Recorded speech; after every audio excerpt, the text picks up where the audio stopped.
in 15 years, I don't think people will think of Walmart exclusively as a store. So, what do you think the consumers like Gen Z and Gen Mhm, Alpha, what do you think they could expect from Walmart, right? Like the Walmart that I know mhm. from when I was a kid is very different from what you're describing right now. It's like really exciting what you're Yeah. talking about, this concept of, live streaming, metaverse, digital goods, physical goods, live concerts in the metaverse. Like will the 15-year-old that's in the Midwest or in New York City or in Miami perceive Walmart as, the cool place to go if I want to go and see, the hot concert and then have exclusive access to physical merchandise kicked off from that concert? Like, is that part of the game plan for Walmart?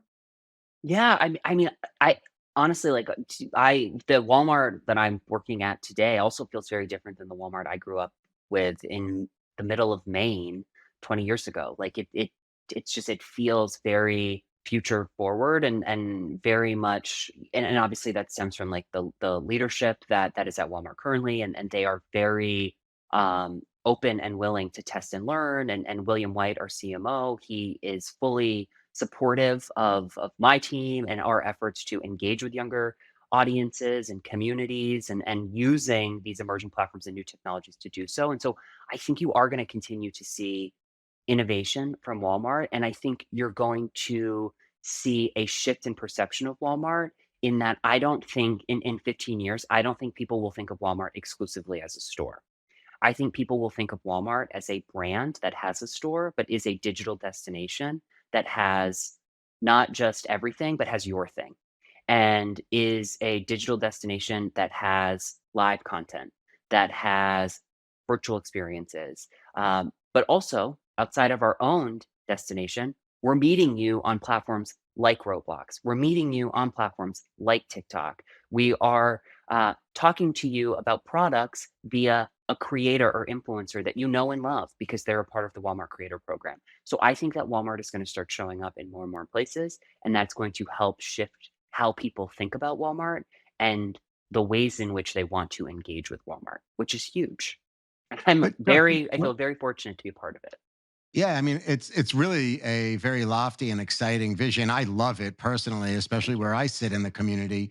But as you tap into more and more people, right? You already are the largest retailer in the country, probably the world. And now as you expand your base by scaling through the use of technology, do certain risks come with that?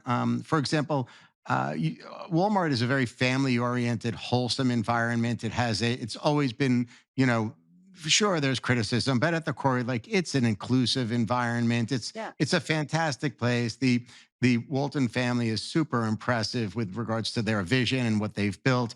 It's incredible. But what kind of risks come as you are kind of giving the keys to the kingdom to some of these people in the community, to creators? Like, what happens if they say something that could be perceived as if it's coming from the brand? What if something happens with some of the user generated content to promote a vertical within the metaverse that you're hosting? How are you taking on these types of risks as you expand the community? Yeah, I mean, that's another great question, and I think, like, as we test onto new platforms and use new technologies, I think all of that comes with risk. I think as we expand our network of creators, there's certainly risk. I think all of the people that are supporting these various initiatives, like, are using their best judgment and best practices to de-risk what we do. But of course, you never know what will happen tomorrow.